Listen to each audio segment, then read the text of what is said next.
نحمده ونصلی علی رسولہ الکریم اما بعد۔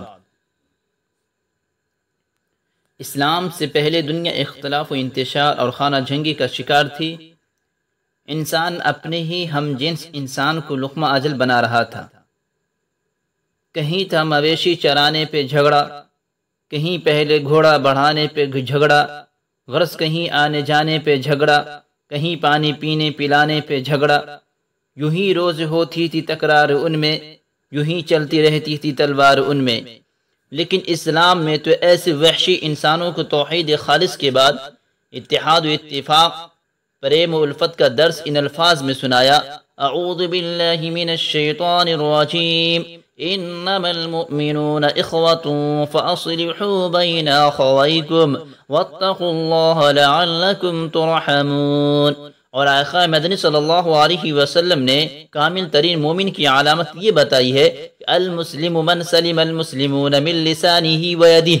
اسلام کی اس تعلیم کا نتیجہ یہ ہوا کہ ساری عداوتیں اور دشمنیاں ختم ہو گئی، باہم غمگسار بن کر ایک دوسرے کی مدد و نصرت کرنے کی خگر ہو گئے۔ پھر انصار و مہاجرین اور تمام صحابہ نے اتحاد و اتفاق اور پریم و الفت کی ایسی عملی تصویر پیش کی جس کی مثال تاریخ انسانی پیش کرنے سے قاصر ہے۔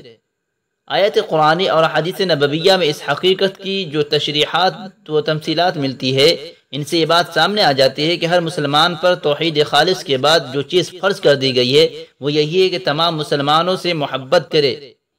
اتحاد و اتفاق ایک ایسی طاقت و قوت ہے جس کے سامنے باطل کبھی ٹک نہیں سکا۔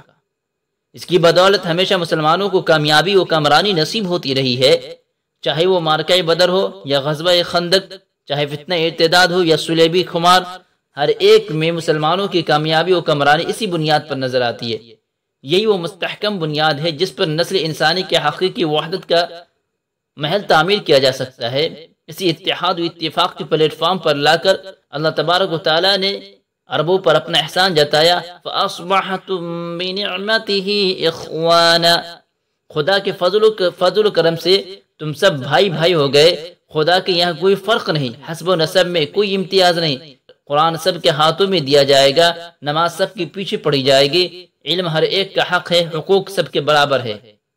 ذرا غور کرنے کے مقام ہے کہ جب اللہ کی شریعت حقہ نے مسلمانوں کی قوت کی بنیاد باہمی محبت اور رواداری پر رکھی ہے، اس کو ایمان کی جڑ قرار دیا ہے، اسی کو ایمان کی تکمیل کا معیار بنایا، جو مسلمان خدا کے اس جوڑے ہوئے رشتے کو توڑ دے اور اپنے ان ہاتھوں سے جو مسلمانوں کی دستگیری کے لیے بنائے گئے ہیں اس سے مسلمانوں کی گردنیں کاٹے، اس سے بڑھ کر خدا کی زمین پر اس کی شریعت کا مجرم کون ہو سکتا ہے؟ جس مومن کا وجود اللہ کو اس قدر محبوب ہو کہ دنیا کا زوال اس کی ہلاکت کے مقابلے میں ہیچ بتلائے، اس کا خون خود ایک مسلمان کے ہاتھ بہے، اس سے بڑھ کر شریعت الہی کی کیا توہین ہو سکتی ہے؟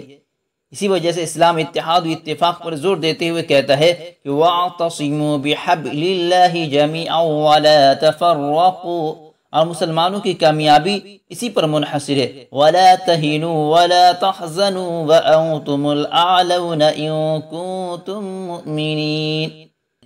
ایک ہو جائے تو بن سکتے ہیں خورشید مبیں، ورنہ ان بکھرے ہوئے تاروں سے کیا کام بنے۔